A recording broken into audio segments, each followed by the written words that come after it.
Teman-teman, baca firman Tuhan wajib setiap hari.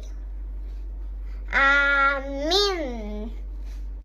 Shalom, kembali kita di channel YouTube dan kakak Zapita Tinambunan. Sebelum kita baca firman, kita bernyanyi dari nyanyian Bila Kulihat Bintang Gemerlapan.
Shalom, selamat berjumpa kembali dalam pembacaan firman Tuhan yang diambil dari buku Hakim-Hakim pasal yang ke-7 sampai dengan yang ke-8.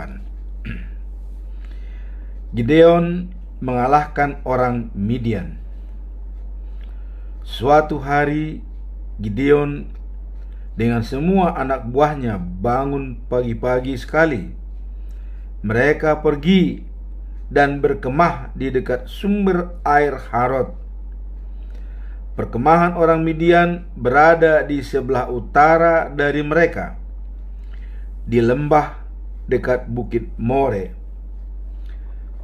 Tuhan berkata kepada Gideon, "Anak buahmu terlalu banyak.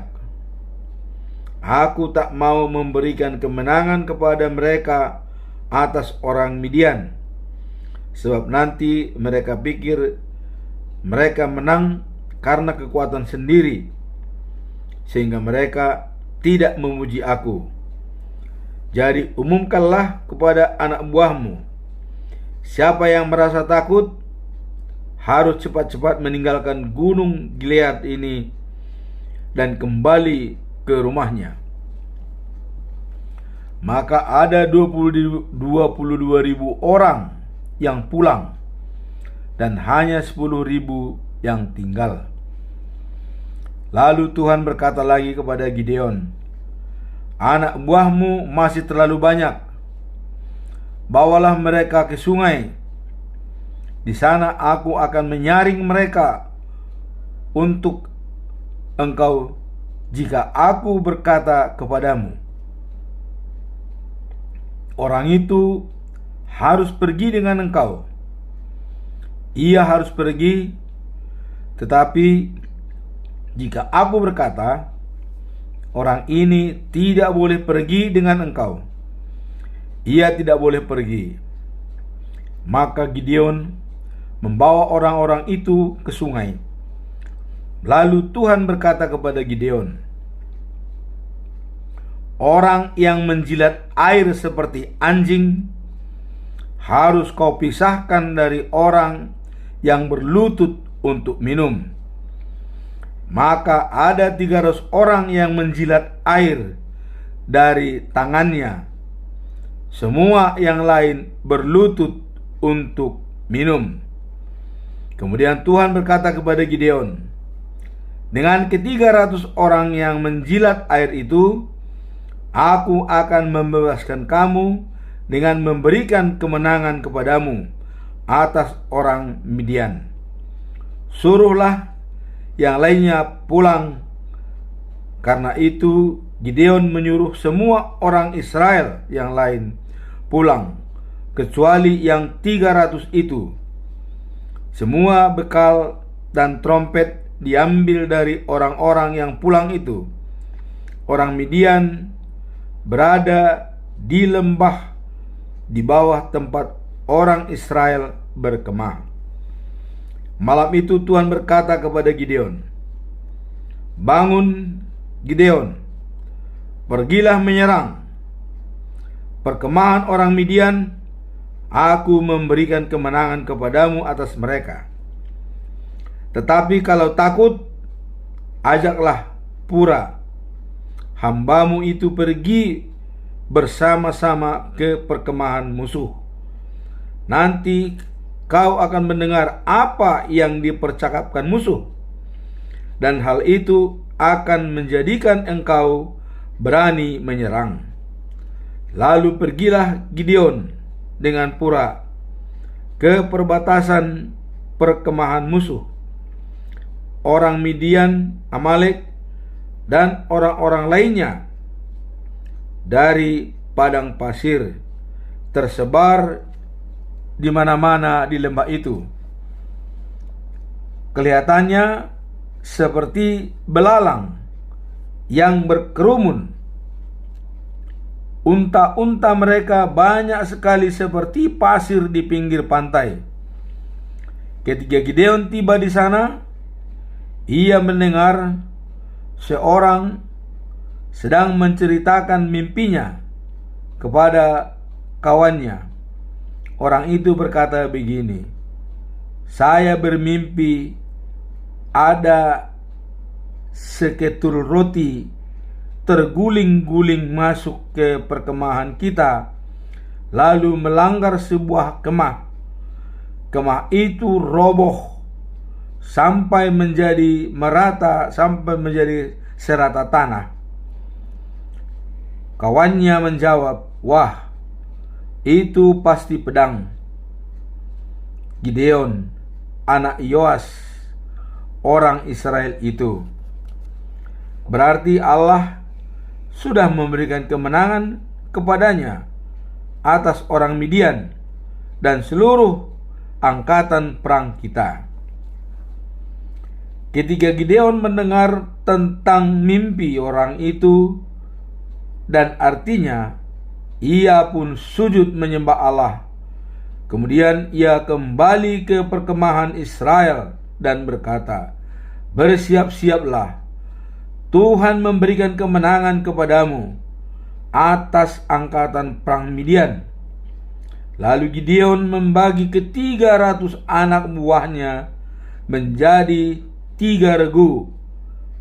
Setiap orang diberi sebuah trompet dan sebuah kendi yang berisi obor. Kata Gideon kepada mereka, "Kalau saya tiba di perbatasan perkemahan orang Midian, perhatikan saya baik-baik dan lakukanlah apa yang saya lakukan.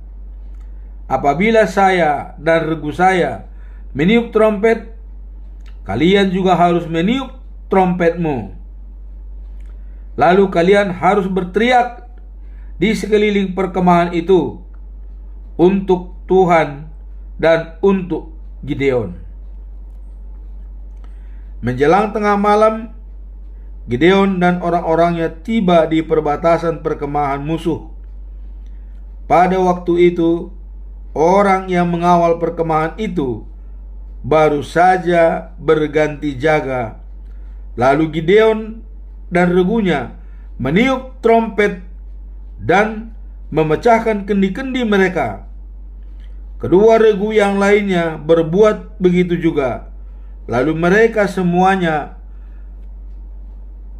mengangkat obor-obor mereka dengan tangan kiri dan meniup trompet yang ada di tangan kanan mereka. Mereka berteriak, "Pedang untuk Tuhan dan untuk Gideon." Mereka semuanya tetap berdiri masing-masing di tempatnya di sekeliling perkemahan itu. Maka seluruh angkatan perang musuh itu lari terbirit-birit sambil berteriak-teriak. Ketika Gideon dan orang-orangnya sedang membunyikan trompet, Tuhan membuat angkatan perang musuh saling menyerang satu sama lain dengan pedang mereka, lari ke arah Jazera sampai sejauh Betsita dan kota Abel Methola dekat Tabat. Maka suku Naftali, Aser, dan suku Manase, baik yang di sebelah timur maupun yang di sebelah barat sungai Yordan, dipanggil juga. Lalu mereka mengejar tentara Midian juga ke seluruh daerah pegunungan Efraim. Gideon mengirim berita panggilan ini, "Mari turun memerangi orang Midian. Pertahankanlah sungai Yordan dan semua anak sungai sampai sejauh Bet-bara. Jangan biarkan orang Midian menyeberang dari sana." Maka orang-orang Efraim pun dikerahkan, lalu mereka mempertahankan sungai Yordan dan semua anak sungai sampai sejauh Bet-bara. Dua tokoh bangsa Midian, yaitu Oreb dan Zeb, ditangkap oleh mereka.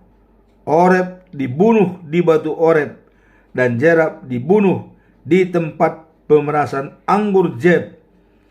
Orang-orang Efraim itu terus mengejar orang Midian, lalu membawa kepala Oreb dan Zeb kepada Gideon di seberang Yordan bagian timur. Pasal yang ke-8. Kekalahan orang Midian. Orang Efraim berkata kepada Gideon, "Mengapa kami tidak diajak waktu engkau berangkat untuk memerangi orang Midian? Apa sebab kau perlakukan demikian?" Begitulah mereka mengomel terhadap Gideon. Tapi Gideon menjawab, "Apa yang saya lakukan tidaklah begitu berarti bila dibandingkan dengan apa yang sudah kalian lakukan. Walaupun yang kalian lakukan hanya sedikit, tetapi yang sedikit itu jauh lebih berharga daripada semua yang telah dilakukan oleh seluruh pasukan kaum saya. Kalianlah yang mendapat kuasa dari Allah sehingga dapat membunuh Oreb dan Zeb, kedua tokoh Midian itu. Dibandingkan dengan itu, apakah jasa saya?" Setelah Gideon berkata demikian, mereka tidak marah lagi. Pada saat itu Gideon dengan ke-300 anak buahnya sampai di seberang sungai Yordan. Mereka telah sesekali tetapi masih terus saja mengejar musuh. Kemudian mereka sampai ke Sukot. Di situ Gideon berkata kepada penduduk kota, "Tolonglah berikan kepada anak buahku sedikit makanan. Mereka lelah sekali, sedangkan kami masih mengejar Jehab dan Salmuna, raja-raja Midian itu." Tetapi pemimpin-pemimpin di Sukot itu menjawab, "Kalian belum lagi menangkap Jehab dan Salmuna. Kalian sudah minta makanan. Untuk apa anak buahmu harus diberi makan?" Maka kata Gideon, "Baiklah, nanti kalau Tuhan telah memberikan kepadaku kemenangan atas Jehab dan Salmuna, kalian akan kucambuk dengan duri dan onak dari padang pasir." Kemudian Gideon meneruskan perjalanan lalu sampai di Penuel. Di sana juga ia minta makanan untuk anak buahnya. Tetapi jawaban orang Penuel sama dengan jawaban orang Sukot. Oleh karena itu Gideon berkata kepada mereka, "Nanti saya akan kembali dengan selamat, dan pada saat itu saya akan merobohkan menara kota ini." Sementara itu Jehab dan Salmuna dengan seluruh pasukan mereka sedang berada di Karkor. Dari seluruh pasukan orang-orang padang pasir, hanya ada kira-kira 15.000 orang saja yang sisa. 120.000 tentaranya sudah tewas. Gideon menyusuri perbatasan padang pasir di sebelah timur Nobah dan Yogbeha, lalu menyerang musuh secara mendadak.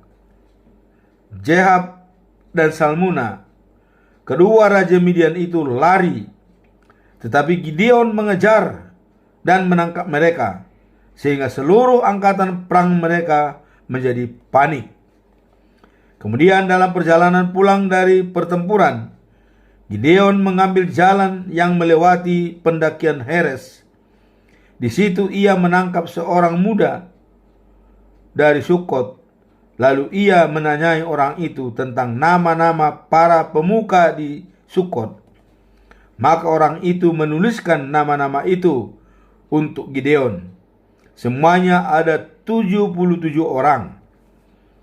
Sesudah itu Gideon pergi menemui pemuka di kota itu, lalu berkata, "Pasti kalian masih ingat bahwa kalian pernah menolak untuk menolong saya, karena saya belum menangkap Jebab dan Salmuna. Bukan? Kalian tak mau memberi makanan kepada anak buah saya, padahal mereka sedang lelah pada waktu itu, lihat, ini Jebab dan Salmuna. Sesudah itu Gideon mengambil duri dan onak dari padang pasir, lalu menghajar para pemuka kota Sukot itu. Di Penuel pun ia merobohkan menara dan membunuh semua orang laki-laki di kota itu. Sesudah itu Gideon bertanya kepada Jehab dan Salmuna, bagaimana rupa orang-orang yang kalian bunuh di Tabor itu? Jehab dan Salmuna menjawab, mereka semuanya mirip engkau, seperti keturunan bangsawan. Itu saudara-saudara saya, anak ibu saya, kata Gideon. Seandainya kalian tidak membunuh mereka, sungguh mati, saya tidak akan membunuh kalian juga. Lalu kata Gideon kepada Jeter, anak sulungnya, bunuhlah mereka. Tetapi Jeter masih muda, jadi ia takut, sehingga ia tidak mencabut pedangnya lalu membunuh. Kata Jehab dan Salmuna kepada Gideon, ayo, kalau kau laki-laki, bunuhlah kami dengan tanganmu sendiri. Maka Gideon pun membunuh mereka, lalu mengambil semua perhiasan yang ada pada leher unta mereka. Kemudian berkatalah umat Israel kepada Gideon, kau sudah melepaskan kami dari kekuasaan orang Midian. Sebab itu hendaklah kau menjadi pemimpin kami, kau dan keturunanmu. Sahut Gideon, tidak, saya tidak akan menjadi pemimpinmu, anak saya pun tidak, Tuhanlah pemimpinmu. Tetapi kemudian Gideon berkata lagi, hanya satu permintaan saya, anting-anting yang kalian rampas dari musuh, hendaklah kalian serahkan semuanya kepada saya. Orang Midian biasanya memakai anting-anting emas, sama seperti orang-orang lain yang tinggal di padang pasir. Baik, jawab mereka, dengan senang hati kami akan memberikan kepadamu. Lalu mereka membentangkan sehelai kain. Kemudian setiap orang datang dan meletakkan di situ anting-anting yang telah dirampasnya dari musuh. Semua anting-anting emas yang diserahkan kepada Gideon pada waktu itu beratnya hampir 20 kilogram. Belum termasuk perhiasan-perhiasan, kalung, kain ungu yang dipakai raja-raja Midian, dan kalung yang terdapat pada leher unta mereka. Dari emas itu Gideon membuat sebuah patung berhala, lalu menempatkannya di dekatnya, yaitu di Opra. Semua orang Israel pergi ke sana untuk menyembah patung berhala itu, sehingga mereka tidak lagi memperhatikan Allah, dan hal itu menjadi seperti jerat bagi Gideon dan keluarganya. Orang Midian tak dapat berkutik lagi. Mereka telah dikalahkan oleh orang Israel. Maka amallah negeri itu 40 tahun lamanya selama Gideon masih hidup. Kematian Gideon. Setelah pertempuran itu, Gideon kembali ke kampung halamannya dan tinggal di sana. Ia mempunyai 70 orang anak laki-laki, sebab istrinya banyak. Ada juga selirnya di Sikem.